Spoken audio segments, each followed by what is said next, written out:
ಬೆಂಗಳೂರಿಗೆ ಬರಬೇಕಾಗಿದ್ದ ಅಮಿತ್ ಶಾ ವಿಮಾನ ಲೇಟ್ ಆಗಿದೆ. ರಾತ್ರಿ 10:30 ಬದಲು 12 ಗಂಟೆಗೆ ಅಮಿತ್ ಶಾ ಅವರು ಬೆಂಗಳೂರು ತಲುಪ್ತಾ ಇದ್ದಾರೆ. ರಾತ್ರಿ 10:30ಕ್ಕೆ ಬರಬೇಕಾಗಿತ್ತು, ಆದರೆ ಅವರ ವಿಮಾನ ಲೇಟ್ ಆಗಿರುವಂಥದ್ದು. ನಾಳೆ ಬೆಂಗಳೂರಲ್ಲಿ ಸಾಲು ಸಾಲು ಕಾರ್ಯಕ್ರಮಗಳು ನಿಗದಿಯಾಗಿದೆ. PSY ಮನೆಯಲ್ಲಿ ಬೆಳಗ್ಗೆ ಅಮಿತ್ ಶಾ ಅವರು ಬ್ರೇಕ್ಫಾಸ್ಟ್ ಮಾಡಲಿದ್ದಾರೆ. ಬ್ರೇಕ್ಫಾಸ್ಟ್ ಮುಖಾಂತರ ಒಂದು ಮೀಟಿಂಗ್ ಆಗುತ್ತೆ. ಬಿಜೆಪಿ ಮುನಿಸಿಗರಿಗೆ ಮತ ಅರಿಯೋದಕ್ಕೆ ನಾಳೆ ಮಹತ್ವದ ಸಭೆಯನ್ನು ನಡೆಸಲಿದ್ದಾರೆ. ಎಲೆಕ್ಷನ್ ಅಖಾಡದಲ್ಲಿ ಅಭಿವೃದ್ಧಿ ಮಂತ್ರದ ಜೊತೆಗೆ ಭರ್ಜರಿ ಪ್ರಚಾರವನ್ನು ಕೂಡ ಮಾಡಲಿದ್ದಾರೆ ಅಮಿತ್ ಶಾ ಅವರು. ಇವತ್ತು ರಾತ್ರಿ 12 ಗಂಟೆಗೆ ಅಮಿತ್ ಶಾ ಅವರು ಇಳಿಯಲಿದ್ದಾರೆ.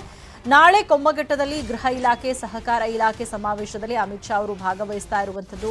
ಇನ್ನು ಯಡಿಯೂರಪ್ಪ ಅವರ ಮನೆಗೆ ಅಮಿತ್ ಶಾ ಅವರು ಬ್ರೇಕ್ಫಾಸ್ಟ್ ಮೀಟಿಂಗ್ ಆಗಿ ಹೋಗ್ತಾ ಇದ್ದಾರೆ. ಅಲ್ಲಿ ಯಡಿಯೂರಪ್ಪ ಅವರ ಜೊತೆ 1-to-1 ಮೀಟಿಂಗ್ ಅನ್ನ ಮಾಡ್ತಾರೆ ಅಂತ ಕೂಡ ಹೇಳಲಾಗ್ತಾ ಇದೆ. ರಾತ್ರಿ 10:00ವರೆಗೆ ಬರಬೇಕಾಗಿತ್ತು, ಆದರೆ 12 ಗಂಟೆಗೆ ಅಮಿತ್ ಶಾ ಅವರು ಬರಲಿದ್ದಾರೆ. ನಾಳೆ ಬೆಂಗಳೂರಲ್ಲಿ ಸಾಲು ಕಾರ್ಯಕ್ರಮಗಳಿವೆ.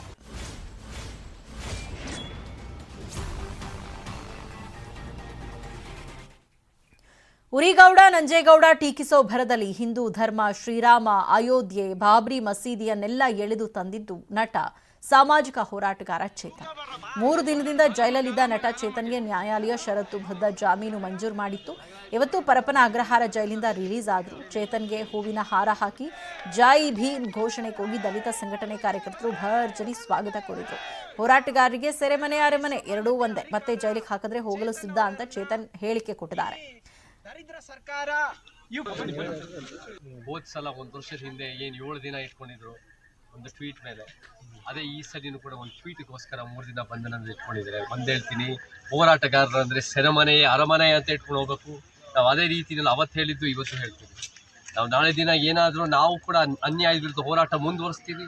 ಮತ್ತೆ ಅವ್ರು ಹಾಕ್ತಾರೆ ಅಂದ್ರೆ ಮತ್ತೆ ನಾವು ಜೈಲಿಗೆ ಹೋಗಕ್ಕೆ ರೆಡಿ ಇದ್ದೀವಿ. ತಂದೆ ಪೆರಿಯಾರ್ ಅವರು ಈ 15 ವರ್ಷದಲ್ಲಿ 23 ಸರಿ ಹೋಗ್ತಾರೆ. ಬಾಬಾ ಸಾಹೇಬ್ ಅಂಬೇಡ್ಕರ್ ಕೂಡ ಯಾವುದಕ್ಕಾದ್ರೂ ತಯಾರಿರ್ತಾರೆ. ಮತ್ತೆ ಭಗತ್ ಸಿಂಗ್ ಅಂತವರು ಏನು ಹೋರಾಟ ಮಾಡಿ ಜೀವನನೇ ಕೊಡ್ತಾರೆ. ಇವರೆಲ್ಲ ನಮ್ಮ ಮಾರ್ಗದರ್ಶಕರು, ಸ್ಫೂರ್ತಿ. ಸಮಾನತೆಗಳ ಪ್ರಶ್ನೆ ಮಾಡಿ ಒಂದು ಸಮಾಜನ ಕಟ್ತೀವಿ. ನಾವೆಲ್ಲರೂ ಇವತ್ತು ಎದ್ದು ನಿಂತು ಆ ಹೋರಾಟ ಇನ್ನೂ ಶಕ್ತಿಗೊಳ್ತಾ ಇದೆ.